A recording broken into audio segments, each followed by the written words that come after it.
प्रिय शिक्षार्थियों, मैं बालकृष्ण राय, शैक्षिक अधिकारी हिंदी, आपका स्वागत करता हूं। आज मैं आप लोगों से माध्यमिक स्तर पर हिंदी के विषय में चर्चा करने जा रहा हूं। शिक्षार्थियों, भाषा हमारी पहचान है। भाषा के माध्यम से ही हम अपने विचारों को दूसरों तक संप्रेषित करते हैं। जहाँ तक हिंदी भाषा का प्रश्न है, यह देश में सबसे अधिक लोगों द्वारा बोली जाती है, परंतु इस भाषा में कौशल प्राप्त करना जरूरी है। भाषा के 4 कौशलों सुनना, बोलना, पढ़ना और लिखना, इन पर विचार किया गया है और उसमें दक्षता हासिल करने पर चर्चा हुई है।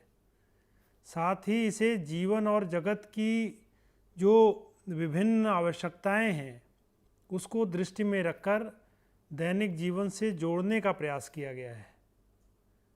दूसरी महत्वपूर्ण बात, इसका उद्देश्य आप में भाषिक कुशलता लाना है तथा अभिव्यक्ति क्षमता का विकास करना है।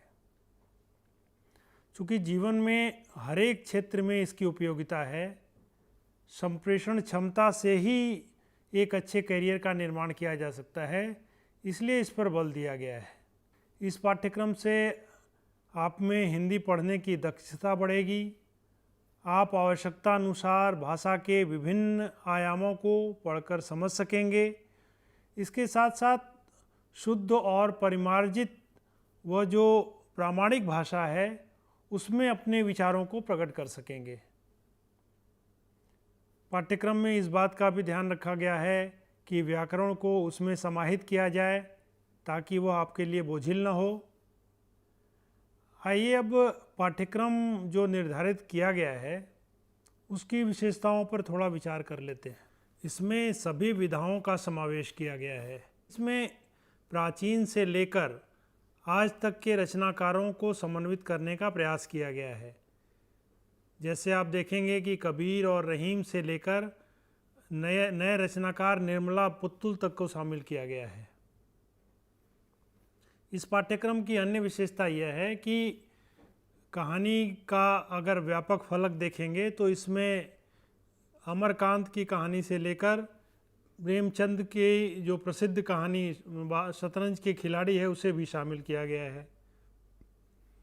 इसकी एक और विशेषता है कि इसमें अहिंदी भाषी रचनाकार बालचंद्रन चुल्लीकाट की कविता को भी लिया गया है ताकि वहाँ की वनस्थितियों को भी, वहाँ के चिंतन को भी आप समझ सकें। साथ ही दूसरी भाषा के अंग्रेजी के रचनाकार ऑस्कर वाइल्ड की कहानी सुखी राजकुमार को लिया गया है ताकि उनकी मान्यता, उनके विचारों, उनकी सोच सबको समाहित किया जा सके। शिक्षार्थियों, मैं संक्षेप में मूल्यों पर बात करना चाहूँगा।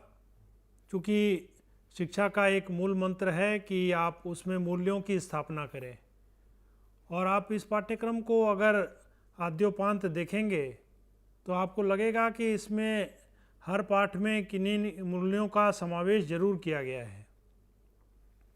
जैसे बहादुर कहानी है, उसमें आपको बाल श्रम पर चर्चा मिलेगी। दोहे में नीति का और उपदेश हैं, मानवीय मूल्य है।